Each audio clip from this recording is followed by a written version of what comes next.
In Cataclysm, great rewards only come from taking great challenges. Hunter is a scout of the Wild Hunt, a prestigious clan of brutal rangers native to the Feywild. He fears no supernatural creature and knows that with training and patience, even gods may die. With this confidence, he seeks to invade the lair of a black dragon, sneaking into its outer chambers to pilfer off the top of its hoard. As long as he doesn't wake the beast, the spoils will be immense. Welcome back to Cataclysm, to kill a god. Okay, we're fully refreshed, but we do need food, so I think we're going to head to the shelter to the south, where we found all those protein rations, grab them. Okay, see if we can sneak back into this place without alerting the bandits, and see about grabbing the rest. There's a survivor? Oh, it's the bandits. See about grabbing the rest of the food supplies that are here. This is likely the bandits' food supplies, to be completely honest. A little bit of rations. Well, we are going to head on to the southwest bridge. Maybe hit this other evac shelter for more rations on the way. Looks like there's already a scavenger in there, though. We'll avoid it. Humans are dangerous. Hunter doesn't yet see much of a difference between humans and ferals, so we're avoiding them altogether. It does look like there's some sort of amoebic mold and some Grakens and a Krek. Grakens we know of. We are from another dimension. We understand Grakens. They're not a threat, but a Krek is a fairly dangerous demonic dog. We want to avoid that. Across the bridge now, it does look like there is a forest for us to go through on the way. That is very good for us because that means that if we do run into something, like a Gargosaurus, which is a massive fucking dinosaur. Enormous teeth, fierce eyes, and a powerful frame to drive it forward. 2 small arms and a feathered mullet and tail. If we're in a forest, does it spot us? It can't see us.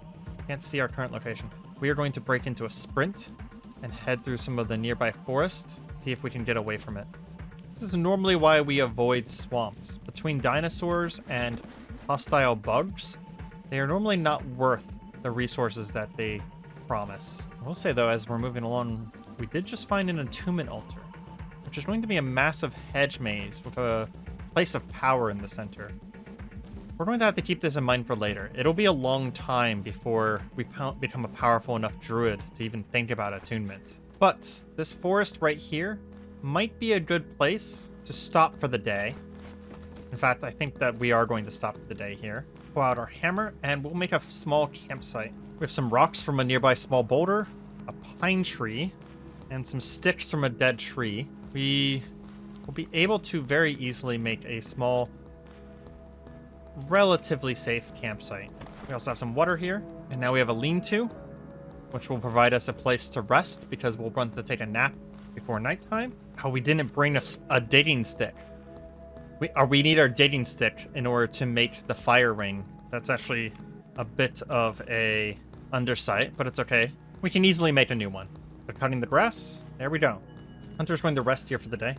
Read through some more of the Book of Trees. Let's see if we can get a level in restoration. There we go, level 1. We'll sleep here and we'll head towards the Black Lair as soon as night falls. It does look like even with level 1 restoration, we're not quite capable of casting it yet, so we do want to work on it a little bit more. As a goose appeared. Hold on, we're going to pull out a cudgel here. It actually would be nice if we could kill this goose. If it starts running, like that right there, you're going to drop the cudgel, cast Root Strike. There we go. Killing it. Heck yeah. Unfortunately, we mangled it a little bit, but we should still be able to butcher it, giving us some, chunks of meat. Fortunately, we also don't have anything to cook with. We should be able to make a pointy stick, though. That will give us some ability to just kind of roast this stuff.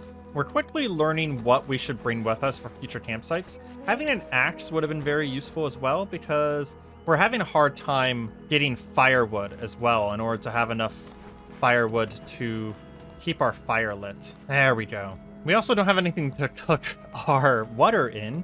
Man, we did really try to forget a lot of things. So we're going to cast Purification and Seed instead. Actually, I think we got a thing for this. Yeah, we got Purification tablets. There we go. Apparently another goose attacked us in our sleep. Well, time for another cudgel. And more fresh meat. We are a little tired, which is unfortunate, but I think that we are going to go ahead and scout out the swamp cave.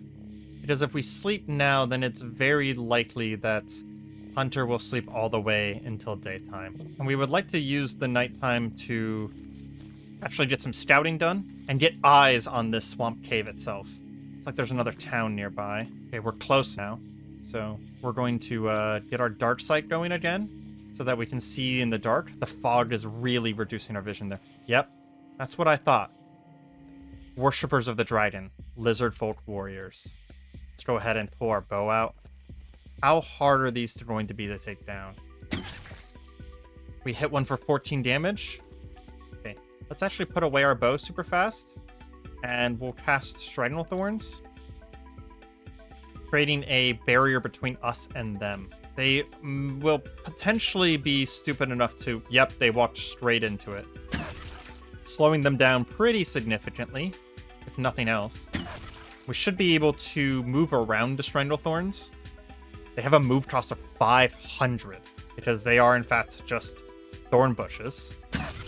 And we should be able to use them as cover to get as many pot shots off against these as possible. Despite the number of arrows we've lodged in this guy, he is not bleeding. One down already. They don't bleed easily. That's good to know. But we should be able to aim up while they are stuck in these thorns and get some very good shots off on them. We're managing to get our chance to hit down to the fact that, like, we won't even miss, which is absolutely perfect. 0% chance of missing. Since they don't bleed, though, they are a little bit harder, in fact, actually quite harder to take down than ferals.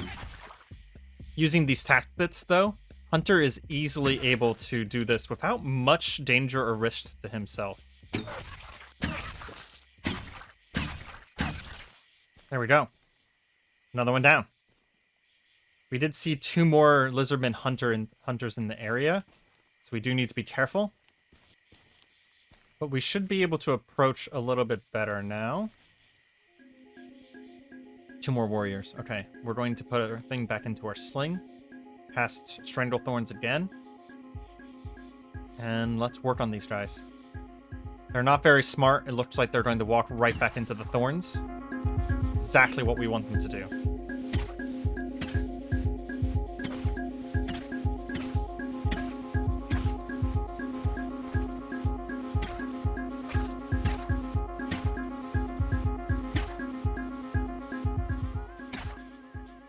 Man, these arrows, despite being high damage value, because of the fact that we kept the arrows that have very low armor piercing on us, they are not doing much damage to the thick hide of these lizard folk warriors. Next time we intend on fighting lizard folk, we'll need to keep that in mind. Nonetheless, because of our tactics, we're buying ourselves a lot of time to carefully take shots at these. As we were trying to take down that last lizard folk, he actually got distracted by a nearby bird of some kind and ran off. Apparently, we're not a high priority for them. We do not have enough mana for another Strangle Thorns, though, so if we have to do more, we're going to have to bring them back.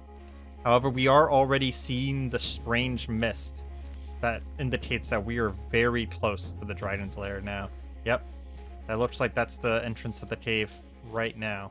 We don't want to get surrounded on the way out, though, so we're going to make a quick round around it to see if we can find any more lizard folk.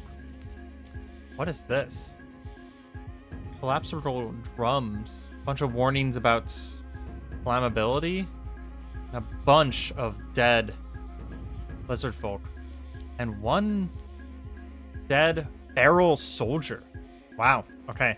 We're going to take his entire emery package there and eat up. What else does he have? Knee pads. We can just go ahead and wear those. A sheath with a National Guard bayonet in it. We will probably take the National Guard bayonet because it, even if we don't end up using it, they do tend to sell for a decent amount considering how small they are. We were hoping that they would have some sort of armor, but the only thing they really have is this ballistic vest that is damaged so badly that it doesn't actually provide any damage resistance itself anymore. There's some sort of packed pallet here, wrapped with watertight cover and belted to secure the contents, but it seems like the pallet's locked. If we had a crowbar on us, we probably could pry it open. And it looks like there's multiple of these as well.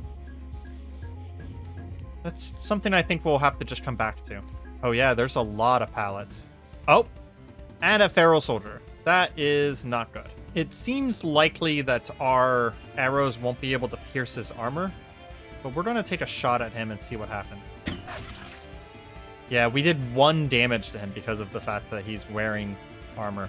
Let's see if we can bring the feral soldier back to our Stranglethorns. Because there's a good chance that, despite the fact that his armor is going to prevent us from damaging him well, he might get pretty badly damaged by the Stranglethorns themselves. 4 damage on a crit. Okay, well, I mean, I guess that's literally something. Okay, let's move slow so he doesn't lose sight of us. He is slower than us. And bring him back to the Stranglethorns. See if we can take this guy down. There's also a chance that we might be able to find some more lizardmen. Oh. This feral soldier's actually fairly smart. He won't go through the brambles. Since he's so slow, though, we might be able to take him down anyways. We just need to keep an eye on our stamina, because we will slow down. Worst case scenario, we can just get far enough away from him that he loses track of us. Oh boy. He just leapt at us and smashed into our head, causing a massive bleeding wound. Okay. That guy is a problem.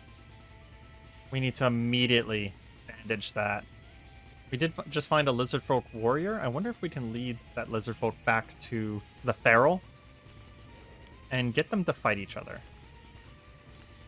Because both of these creatures are fairly dangerous to us right now. Not the greatest news, but we've actually lost track of both the lizardfolk and the feral. And we've made a short circle around the cave itself. I think we might poke our head into the cave. I would have preferred to have done this while we had Darksight on, so that we can see through some of the fog, but we're going to have to go with what we can. It looks like the National Guard bayonet is a better weapon than the cudgel, so we're going to store our bow for now and step inside. We are going to make a filter for Denari here. A lot of the times, the silver contained in this place... Oh yeah, there's more warriors. That's not surprising to us. If they're great clubs, I don't think we want to give them a chance to hit us. We need to take out quite a few more of these, I think. And there we go. As we head back into the cave after taking down that lizardfolk, we find our first pile of loot. 37 denarii just sitting in the water.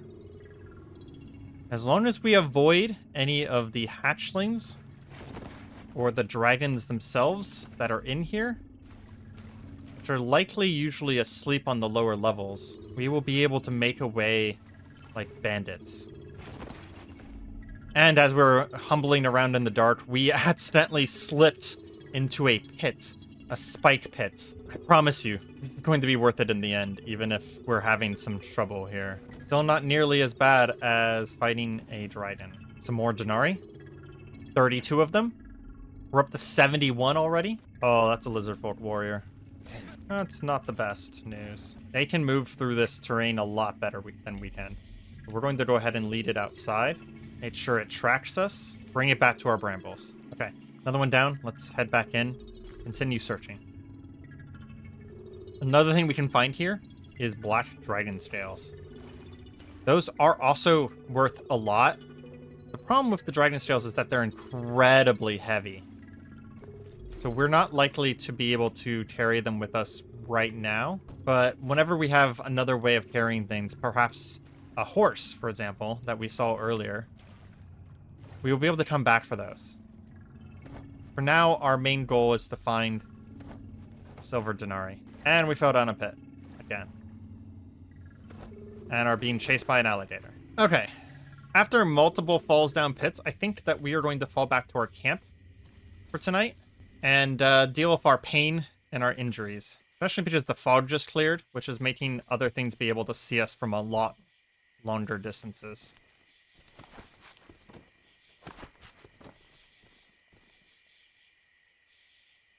Back at camp.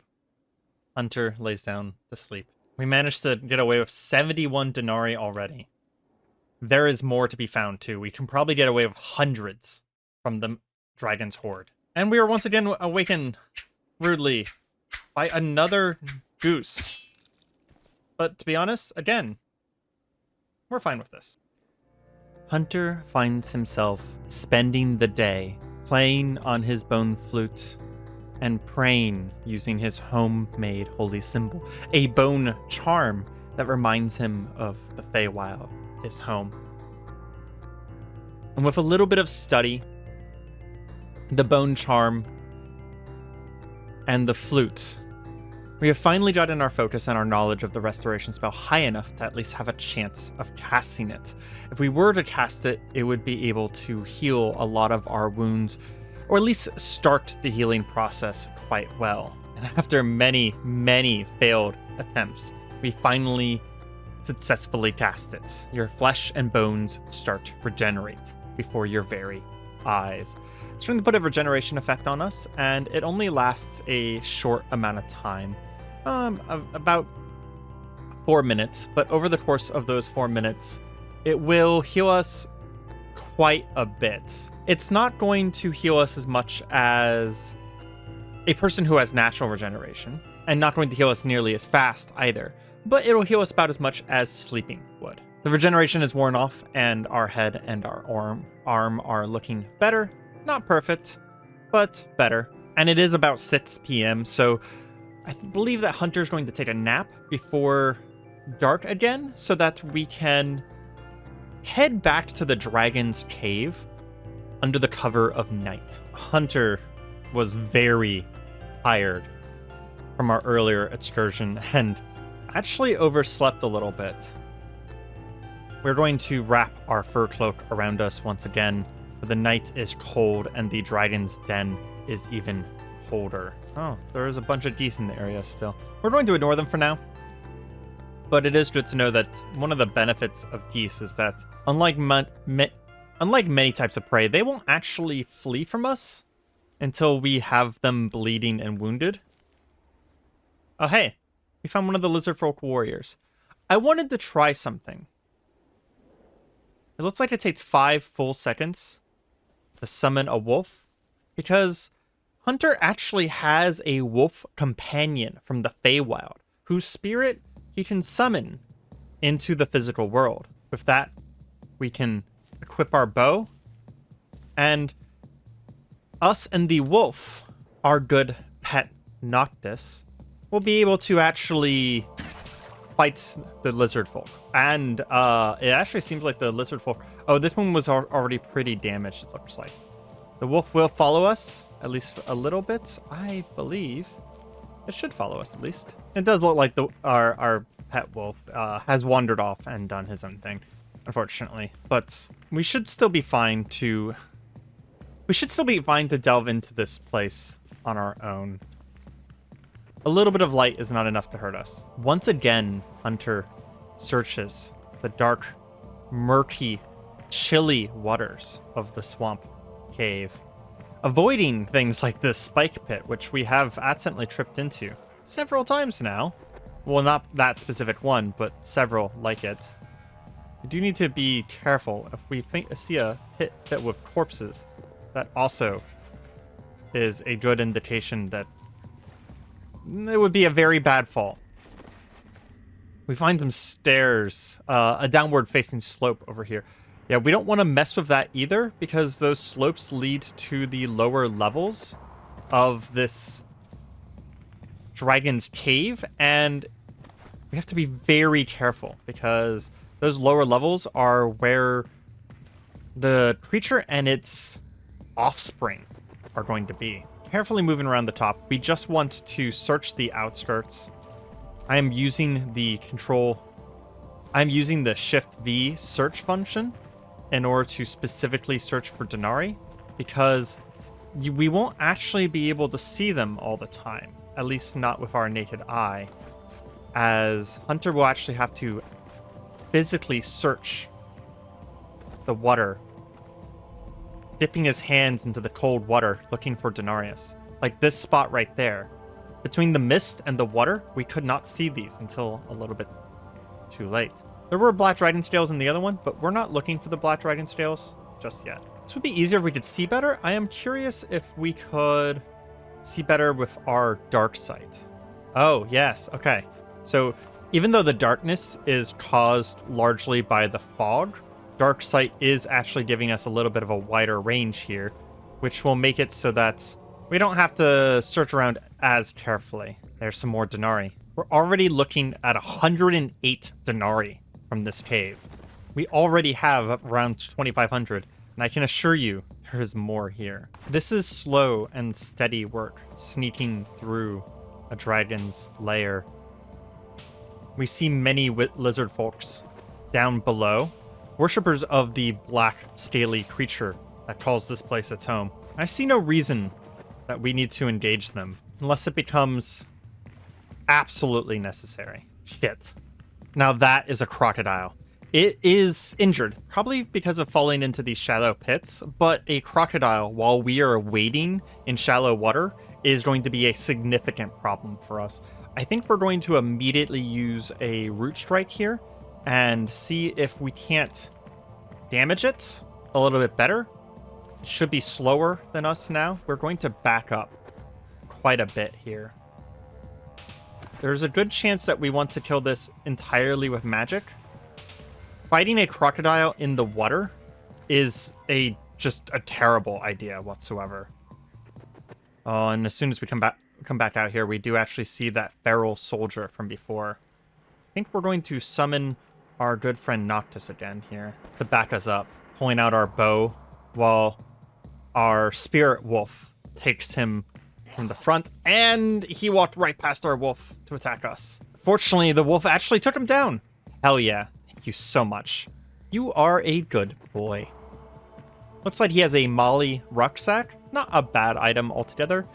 Some MRE packages that we will definitely take off of him. More water purification tablets. That saves us on future mana. And we did just spot a alligator. Crocodile. Where is it? It's up fighting our wolf to the north. It looks like the wolf is not doing poorly per se, but is also not maintaining its attention. Let's go across these Stranglethorns. I imagine the crocodile. I was going to say that the crocodile is not smart enough to deal with it, but it looks like he actually is. And that thing's fucking fast. We're barely able to spend any amount of time aiming up before it gets on top of us each time.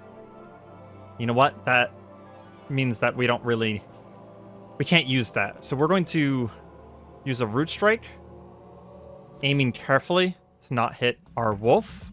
Whenever we have a chance to hit our wolf, we do need to be careful. There we go. We've wounded it a little bit better. Come on, Noctis, just take it down. I believe in you. You got this. Aim up a little bit. Wait until it gets a little bit closer. Okay, we got another shot into it, but it barely even hurt it. We need a spear. We need something that we can consistently hit things from a distance and use our speed as an advantage. Because we are fairly fragile.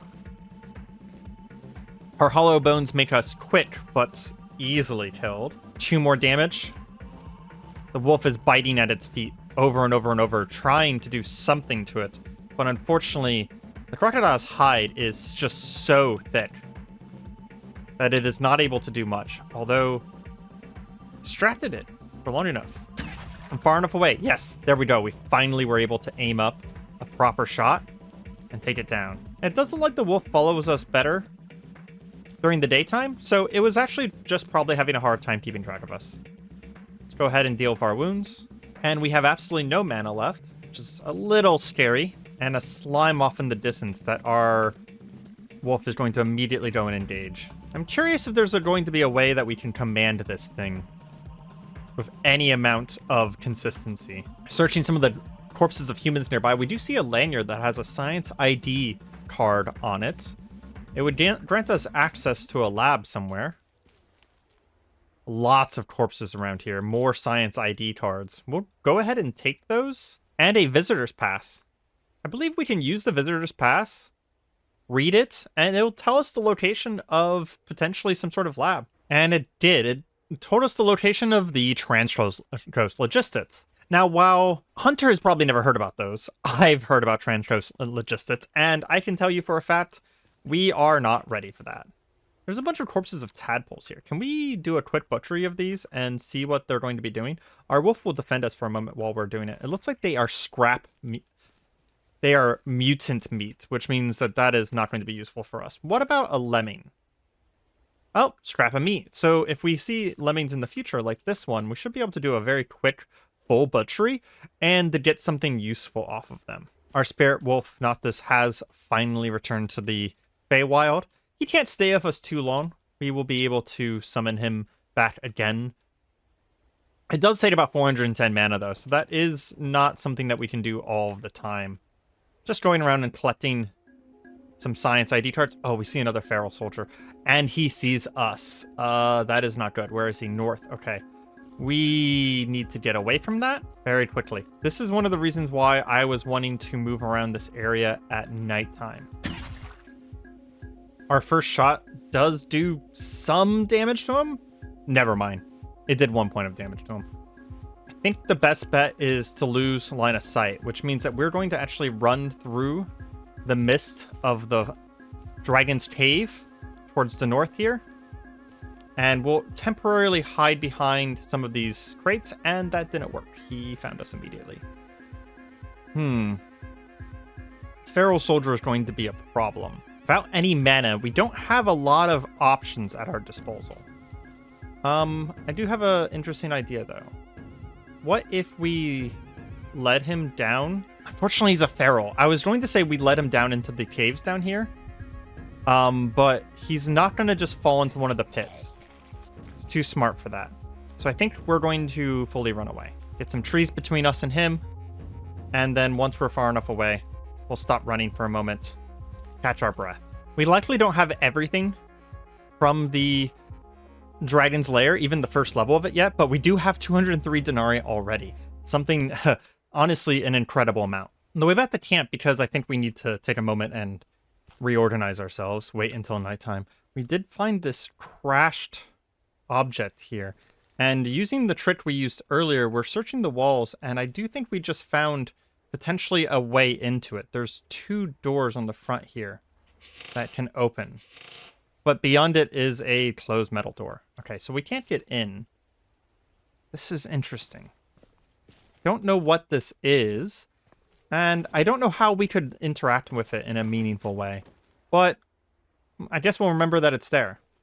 Back at camp, once again, Hunter is back in the old loop, spending time reading the Book of Trees, learning more about Root Strike and Nature's Bow, and we spent enough time here that we can actually cast Restoration on ourselves.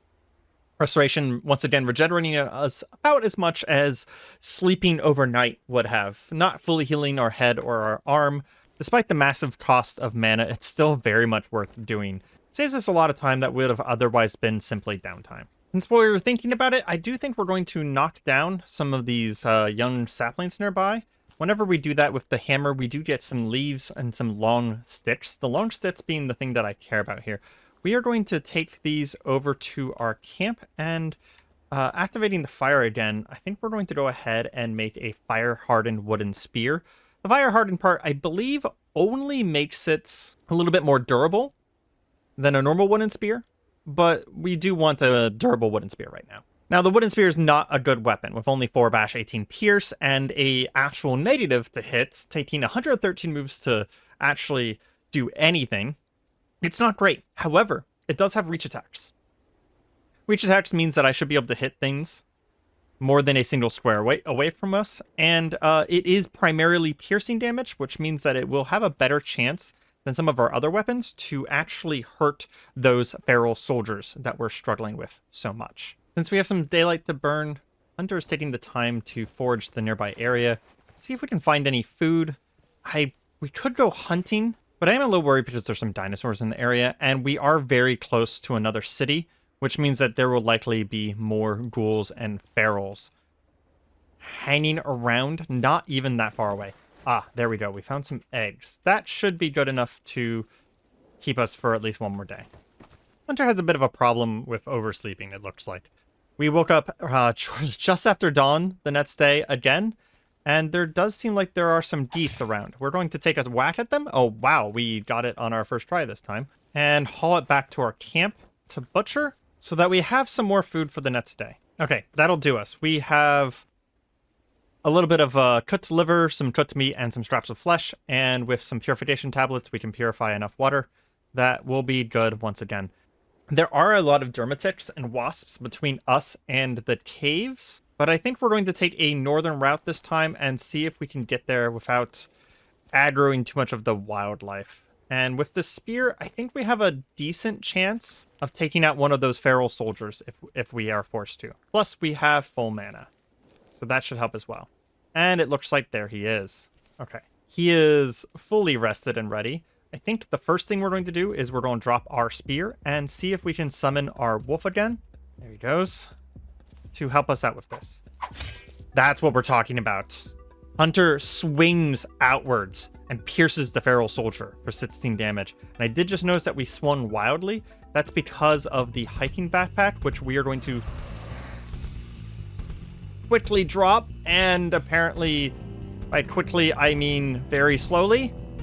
Because he just got on top of us while we were dropping that and came at us hard. Our torso is bleeding very hard right now. I don't know why our wolf isn't helping us. The spear, however,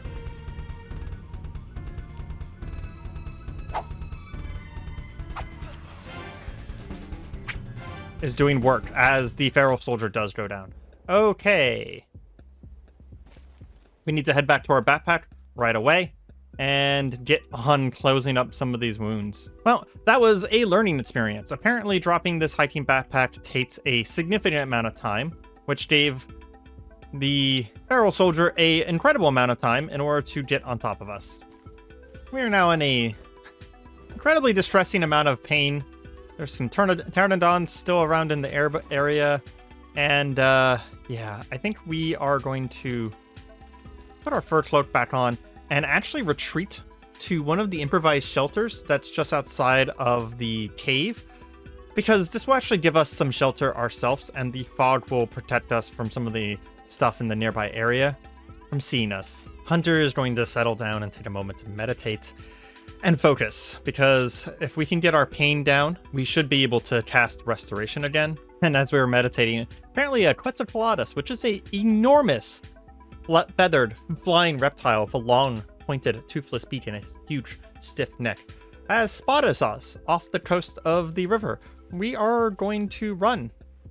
It is only slightly slower than us whenever we're running, so we're going to run quickly. Okay, now that we're a little bit better off as far as pain goes, we're going to come back and check these corpses, because I did notice that both of the military corpses still had things for us to take off of them. We got some army bayonets. There is a ballistic vest, but it's pretty heavily damaged. So are their tactical gloves and knee pads, so not something we really need. What about the other army corpse? Where did that one go? Kind of hard to miss once you find the giant blood trail. We're finally calm enough now. We're going to try and cast restoration again, see if we can get our wounds just slightly healed up so that we can continue exploring this cave. Despite it being a dragon lair, our issue has not actually been with dragons. It's just been with all of the dangerous wildlife around the lair itself. There we go. After a lot of attempts, we did finally manage to get it going. See if this other soldier had anything good for us. A lot of damaged items. Good stuff, like ballistic vests and bayonets, but most of it damaged. We'll take out some of his food. Probably not all of it, though. We are still looking to get some stuff from the swamp cave itself.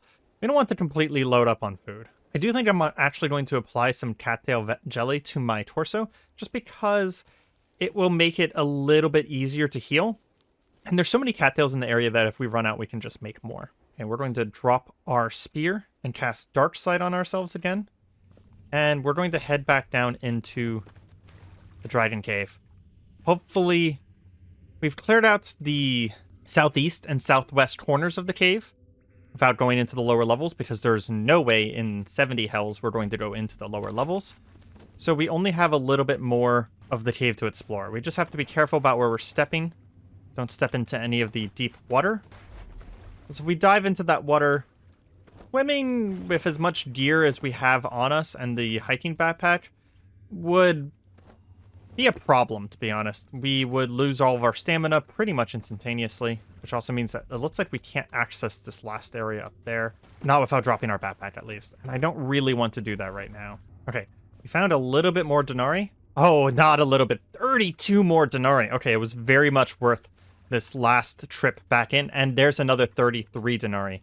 Okay, very much worth this last trip back into the cave. Every once in a while, we are spotting lizard folk, and we are checking to make sure that they're not anywhere near us. It looks like all of them are down on the lower levels, and we're kind of just spotting them through entrances to the lower levels, caves, and deeper spots of water. Okay, I think that is all of it. There's this one area in the northeast corner that I was not able to explore, but if there are any denarii there, it's not worth diving into the water and swimming over there to get them. What is our final haul? We have 342 denarii, and we didn't even have to fight a dragon. For those of you that are not industrious with math, that is over 8,000 currency worth of denarii. We have no reason to stay here any longer. We are going to head back to our campsite, make sure that we didn't leave anything there that is important to us. Avoid these dermatics because they are fast and dangerous. And then we will head back to the Forge of Wonders and see what we can get with this denarii. It's not going to buy us everything we ever want, but we will be able to buy some early magic items, something that many survivors would never have the benefit of getting. As we're passing by, I did want to check out this grove, and I'm glad we did. It apparently is filled with only birch trees, which means that humans probably planted birch trees at some point here. We don't have it now, but I do believe that there is several birch bark recipes, so we're going to take a moment and gather a bunch of birch bark. And by a bunch, I apparently only mean 5, because apparently they are very hard to carry. Probably doesn't help that we have all of these MRE packages on us. Let's split them up and only bring the things from this package that we actually want instead of the entire thing. On the way back, we do have some sort of rest location. There's a bunch of cars in here, and one of them interests me. There's a food truck here. We are going to check this out, see if there's anything in here that is useful. So like cooking materials, for example. Doesn't look like it at the forefront, but we do have a mini freezer and a mini fridge in here, and a large storage container. Those are interesting to me, but maybe not right now. Hunter arrives back at the Forge of Wonders. We are going to immediately head inside, and before heading to Valzane and reporting to our soon-to-be nemesis with denarii, we do want to check by the librarian, make sure there's nothing else we want to sell. Honestly, these bayonets would be good to do. We'll sell the army ones and keep the National Guard one, because it does seem like the National Guard one is of higher quality. And it looks like they also want the visitor passes, which we've already learned the location of what the visitor pass leads to, so I think we can sell those just fine. We'll go ahead and even up with denarii. We might as well actually check their options real quick. It looks like there are some books on soul binding, basic spellcraft, comprehensive analysis on black dragons. That would have been useful a little while ago. And then a handful of spells that I don't know if we're going to be interested in. Jolt gives a short-range fan of electricities. We will likely pick up Storm Shaper and Animist over time, but I am more interested in Animist spells than Storm Shaper spells right now, because our mana is, as you've seen, going to be going quickly, so we don't really want to be using it for offense. Okay, moment of truth. Let's speak to Valzane of Scion, Forge Lord. Hunter nods to the Forge Lord, and the Forge Lord looks down at him, a smile on his face, a quirk of his mouth, his eyes glowing ominously from under his cloak. No words are spoken between the two of them, but Hunter thinks he knows. The Forge Lord knows why he's here and is still willing to sell us items. Let's trade. I think one of the more important things we could possibly get before getting any fancy magic items would be to get a melee weapon. Using a cudgel or a wooden spear long term is sort of a bad idea. Due to our dexterous style, I am thinking some sort of spear style weapon, or possibly a short weapon like a Chris. It is tempting to go with the Naginata, which is a personal favorite of my own, but I do find myself using the Naginata pretty much in all of my runs, and I would like to do something a little bit more original. The Chris knife only hits for 22 damage, so I don't know if that's a good option for us right now either. I have no intention of using a katana or a glaive, and the longsword is actually, if you don't know, actually a two-handed weapon, and I believe the broadsword is around the same. It is quite large at 39 inches long. So I think maybe we will hold off on buying a enchanted weapon from Valzane, at least at the time being. So let's look through what they have. Near the top here, we have Belts of Haste. Belts of Haste are really good. I do believe they will give us a permanent bonus to speed, although it doesn't really tell us what they do on the actual item itself. I think I remember that is a thing, that it gives us a permanent boost to our speed. We also have some enchanted tailor kits, some endless teapots, ever-burning torches, all very useful. Keeping in mind that we actually have 8,575 credits worth of denarii in our backpack right now. Despite that, as you're seeing with these prices, we can probably only make one purchase. So we need to make sure that this purchase is something that will change our life in a significant way. We could probably buy a ring of +3, whether that be dexterity or something else. Strength being one of the ones that would probably benefit us the most. Not only would that make our melee damage a lot better whenever we do go into melee, it would give us a huge amount of carrying capacity. Another thing we could do is a ring of protection +6. A ring of protection will give us an aura across Hunter's entire body, drastically reducing the amount of damage we take from everything. Everything from bullets to bashing to cutting to stabbing. That is a real consideration. That the ring of protection and the ring of strength are things that are pretty high on my list. The only thing I worry about is that they would take up all of our denarii, and it would be the only thing we buy. So let's keep looking. We do have Harvest of the Hunter and Lightning Bolt, which are great spellbooks. Oh, we also have the Tome of the Oncoming Storm. We're probably going to buy this no matter what, because it's not that expensive. It basically teaches us every Storm Shaper spell that we're ever going to want. So we're going to go ahead and put that on the list. Aside of that, we have Orichalcum Cauldrons, a super gravity preservation box, which I believe is just a really fancy way of saying that this is essentially a gravity magic refrigerator.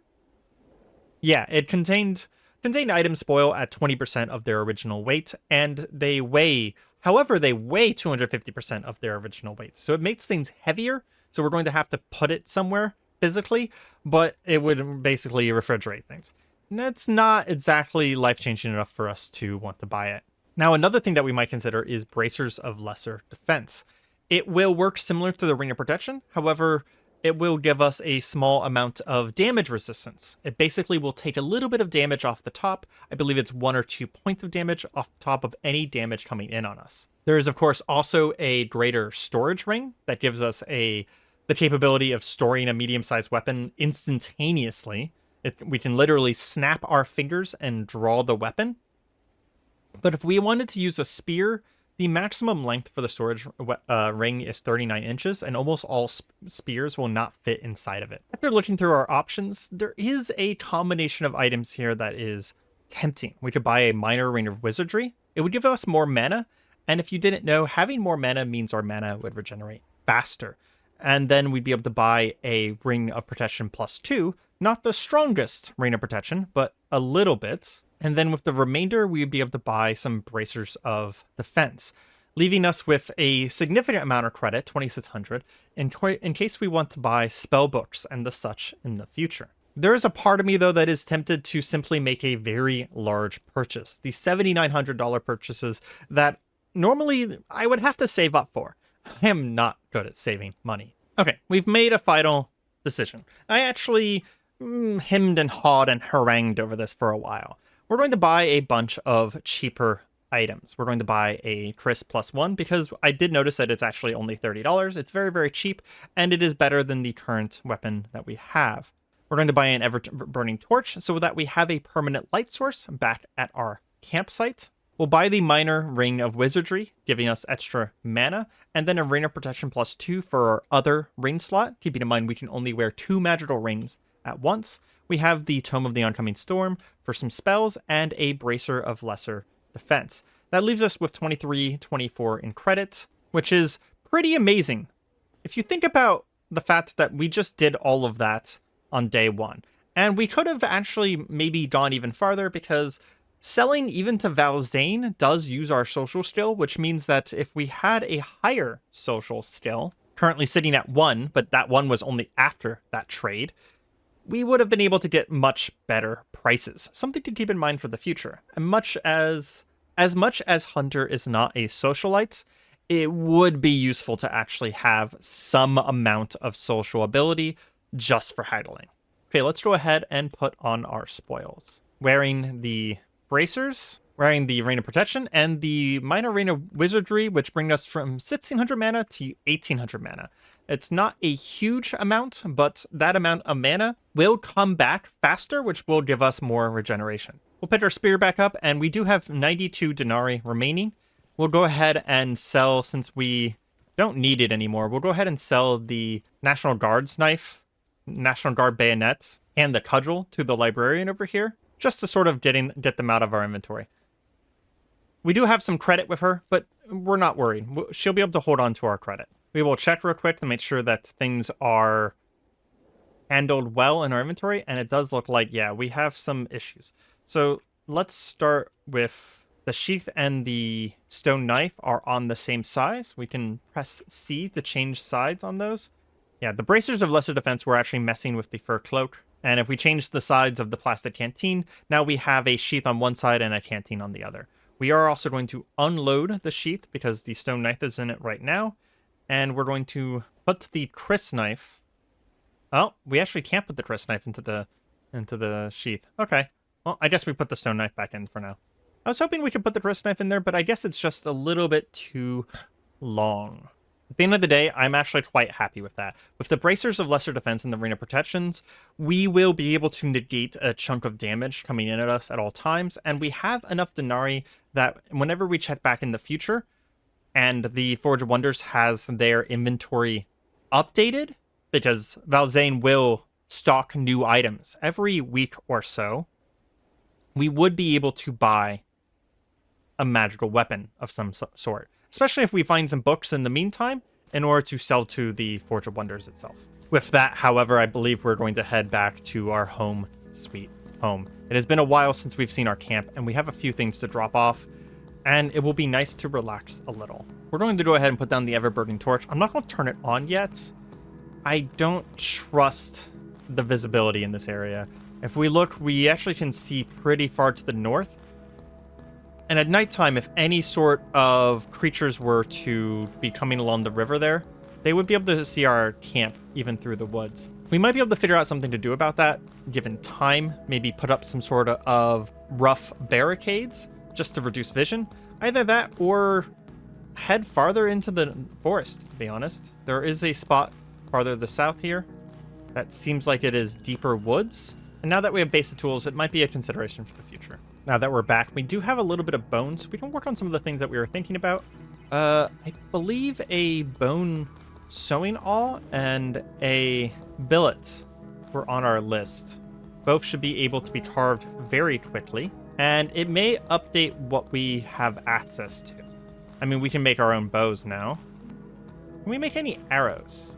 It looks like the best arrows we have access to are these simple wooden arrows, and the only thing we're missing from those are planks or sticks. Which, I mean, we're in a forest. We can get those if we wanted to. We do still have some aluminum field point arrows, so we don't need that right away. We still don't have a quiver recipe, unfortunately, but I think that's a matter of time. It is a Probably some sort of combination of tailoring, fabrication, and survival in order to unlock the recipe for that. However, it does look like we can now make some clay items. I believe this clay pot here will give us boiling, chemical making, and food cooking. That is really nice. Okay, so now that we have a clay pot, we will be able to actually cook food properly. Very nice, very, very nice. In fact, we will go ahead and look at some other clay things. Oh, we're out of clay. Well, we're actually not. There's plenty over here. We can also make a clay crucible. It'll give us some fabrication skills, so we might as well do it, and we will want one of these eventually, so we might as well make it now, to be honest. Oh, we actually can tan some hides?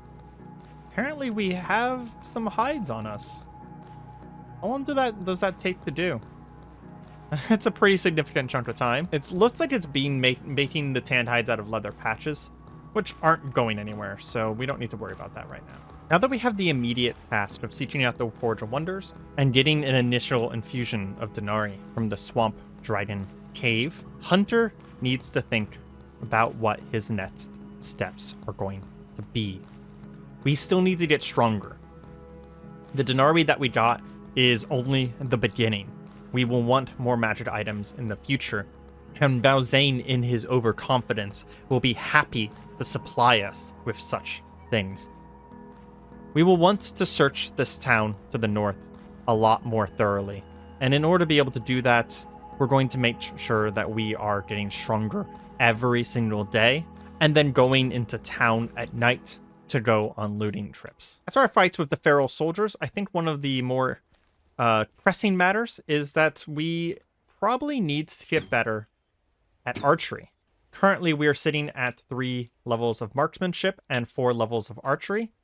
And we actually can just sit here during the day and fire at a tree here in our camp in order to get a decent amount of archery. Even the amount that I just did, giving us about 2% in each one. Another thing we can do to make it a little bit better as well is that we can get the Archer's Form Expert, which will make us honestly quite a bit better. We'll also want to eventually get our Wound Care Expert as well, because every time we apply a bandage, it will actually just apply better once we have Wound Care Expert. It's a proficiency that I highly suggest that you get. Our spells are in a place where we can cast them when we need them, between Restoration, Root Strike, Nature's Bow, Dark Sight, and Summon Wolf. So we don't need to be reading on the Book of Trees very much anymore. I do believe that working with the Archer's Form and bandaging will be our downtime activities of training until nighttime. And of course, always spending our mana on Stranglethorns to continue adding to the defenses of our base. With the ever-burning torch, cleverly hidden between some trees so that we don't have too long of a view distance, especially to the north, we should be able to do things far into the night as well. While Hunter is not used to being on this nighttime schedule, we are heading back into town slightly tired, which is not going to be the worst thing in the world, but also not great. And I say that as soon as we actually literally just ran into 2 feral humans right away. I think we're going to back off from them slightly here. This town being permanently foggy, causing us some serious issues. We don't have enough mana to create a field for ourselves. I want to see if we can take some shots at them. Our first shot going out doing a good 13 damage there. We are faster than them, so we should be able to stay away from them pretty well. Only taking shots whenever they're guaranteed. There we go. No, that one actually... I was going to say that was a good shot because it had a chunkier sound to it, but it still was only a minor wound. We look forward to the day when these guys are a lot easier to take down, but for now, we have to bleed them like this, and once they get into heavy bleeding, they're more than likely already dead. We do let them come in and take one swing at them with the Chris knife, just because any amount of training with the Chris knife is going to be good for us in the long run. I do think that we are going to lead one of these ferals up to the benches to the north here. I want to see if we can get some swings at it with the Crisp Knife, which also gives us time for Hunter to slam into them with the antlers, doing a little bit extra damage. We have attracted the attention of some ghouls nearby, though. It looks like they're fighting each other, however. We'll leave the hiking backpack here and join in on the fight. A feral human is grabbed and bleeding. Another ghoul is nearby. We immediately take down that ghoul. The feral takes down the other ghoul for us, but was damaged badly enough that we could finish him off. He has a heavy crowbar. That is actually really good for us. And it's too big to pick up. That's actually very unfortunate. Is there anything we can do? I think it's just simply too large. We're going to leave it here, but we will mark it because that heavy crowbar would be good to break into various things. Hunter is treating this travel into the town a bit like a training mission. We are quite literally hunting humans this time. Oh wow, we immediately got a really good shot for 19 damage. I think we're going to immediately pull out the Crisp Knife, go into melee with this guy, and stab him to death. Yes, very good. Because of the bracers of defense and the ring of protection, as these rocks are hitting us, they are doing a lot less damage. No longer kind of taking huge chunks out of our torso. Now, mind you, that's not going to stop a bullet from rocking all the way through Hunter and out the other side, but these piddly little shots will not be as much of a problem to us anymore. And in fact, I actually feel relatively confident taking down one feral at a time in melee range. Whenever they do get hits off on us, they just simply don't do that much damage. Oh, and this one was some sort of cop. He has a magnum, which is worth $12. That $12 for a magnum is not worth taking with us. I was going to sell it to the Forge of Wonders, but 12 is not worth it. But we can get some food off of him. And a tourniquet. Having a tourniquet earlier would have actually been a very good thing because we were bleeding very badly whenever we accidentally tried to set down our backpack. It does look like the ghouls also have a hard time getting through the new level of defense that we have. With this one simple purchase of some defensive items focusing on survival instead of offense, we have greatly increased our chance of survival here in the city. I would not say that we're feeling, wow, something happened here. A bit of a war between the ghouls and the ferals. I'm not going to say that we're good enough to feel overconfident yet, but we can at least feel a little bit more confident exploring. We also found a normal crowbar. At some point, we're going to want to take one of those crowbars and head back to the cave because that supply drop had a whole bunch of crates around it that required a crowbar to open. And I'm really curious what could be in those crates. Yeah, it looks like the crazy humans, the ferals, and the ghouls are having a bit of a grudge match here in town. Ooh, that is a deranged axeman. We don't actually want to fight that guy in melee. Unlike pipes and crowbars, an axe will cut straight through us. I'll aim up, get a nice shot off on him, hitting him in the leg for a significant amount of damage, and he's already starting to bleed. Oh, and he leapt forward. Yep, look at that. Just did a massive chunk of damage to our arm, and now we're bleeding. We need to be a little bit more careful dealing with this guy. I think we're actually going to use Root Strike to finish him off. If possible. There we go. And there we go. He's finally down. He bled out. He had a hatchet on him. We're worried about the other hatchet breaking, so we will take that with us. A few more ferals. We need to make sure that we move them in such a way that they can't attack us at the same time. They're throwing rocks at us like crazy, but the rocks are simply bouncing off and doing very little damage to our magical field. There was a book there. No, it's a smartphone case. Go ahead and bandage up. And we did mark this house over here as having books in it that we didn't take with us. So we're going to come back and check these books and check their value to see if any of them were actually worth taking with us. There is a downstairs, but we do not want to go down there. Yeah, it does look like these ones were not worth it in the end. More ferals. And, oh man, this feral, despite wielding just a crowbar, he just managed to get a few lucky shots on our torso, and we were caught up in the battle rage, and honestly, we didn't even notice. He almost took us out. Okay, we need to be a little bit more careful.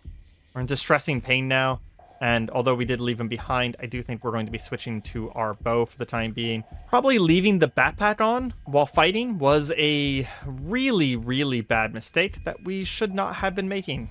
We were talking about not getting overconfident, but we were immediately overconfident. And in fact, we're in so much pain that we have been weakened enough that we can't even fire our bow. There are so many ferals here. We need to be so careful. Since we're in so much pain, I think we're going to make it... We're going to make for the basement of this wizard's house. We had noticed last time that it was pretty heavily boarded up and secured. So we can rest here for a while. Try and get back our victuals. And I'm now realizing we should have brought that ever-burning torch with us. It would have been useful in a situation like this. Actually, there's a murder mystery book here. Only worth $5 though. We'll slowly start to figure out what is and is not worth our time. Ah, there we go. They do have candles. We can go ahead and pick up the candles and bring them back to this darker room and light the candles.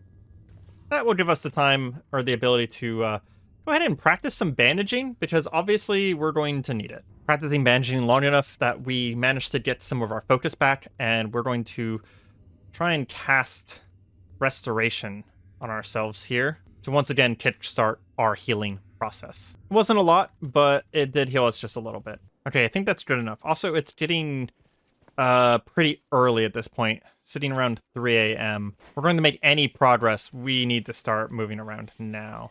We'll head to this other house here and see if we can find anything. I mean, there's a scythe here. We'll take the string. String is more useful than you might imagine. Once inside, we did actually find some antiseptic and some codeine inside a cabinet, and there is a basement here. We're going to take the risk of popping down here. There's a feral. Let's see if we can do something about him. He will follow us up the stairs. A lot smarter than ghouls or zombies. I say that as he immediately gets lost. See if we can get a shot off on him. Get him bleeding. And he has so many rocks to throw at us. What the heck? There we go. Bleeding pretty badly at this point. Okay, he's bleeding badly enough that I think we can switch to the crisp knife. Finish him off. Beautiful. Cover up our wounds. Our torso is not looking good. In fact, it is very, very bad. We probably should stop, but whenever we peeked down here, we did see some stuff that I'm interested in. Looks like there's some sort of storage area back here. A lot of things in it. Anything terribly useful, though. Mostly just like a backpack, some oxidizer powder, some vinegar, but also some books down here. Yeah, some magazines, a couple of fiction books. Study of a Boy, Art of Bunting, that are both worth quite a bit. And that looks like it's it for now. We were hoping we could get a little bit more from that, but I guess we will deal with what we got. I do wish this fog was not so prevalent. With the fog being around us so badly, it is very hard to take advantage of our increased sight over the ferals. We got this one bleeding. Should just back up a little bit. Wait for him to sort of just bleed out a little bit. Oh, he's already back down to minor bleeding. There we go. Another arrow sticking out of his chest. And he hit us really hard. Our torso is looking so incredibly bad. Okay, Hunter needs to leave. That was very, very dangerous. We are going to step into a basement real quick. In fact, we'll head back to the magical house, the wizard's house, step into their basement, use our restoration spell in order to get the healing started, just so that we're not a trickle away from death, and we'll probably honestly spend the day here. That was so incredibly risky. Overconfidence is a terrifying thing, okay? It's a terrifying thing. We're going to go ahead and bandage that up, and while we're waiting for our pain to come down, we are going to, work on some bandaging. Hunter is going to be trapped in the basement of a old wizard's house for at least a day, healing from his mistakes, thinking about how he should not underestimate humans, even these feral humans that are around these ruined cities. Had that human hit us even one more time, we could have simply died in that confrontation. All of this to say, this is another reminder that we are not powerful. We are not strong. We need to get a lot stronger before we have a chance to even consider Valzane to even be a possible target. This is likely why he is willing to sell us weapons and armor and magic.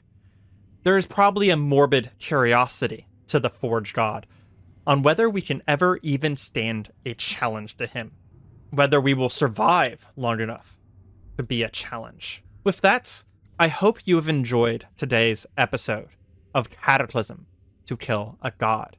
If you have, please don't forget to leave a like on the video. Leave a comment if you have any questions or suggestions, and as always, subscribe if you would like to see more. Goodbye.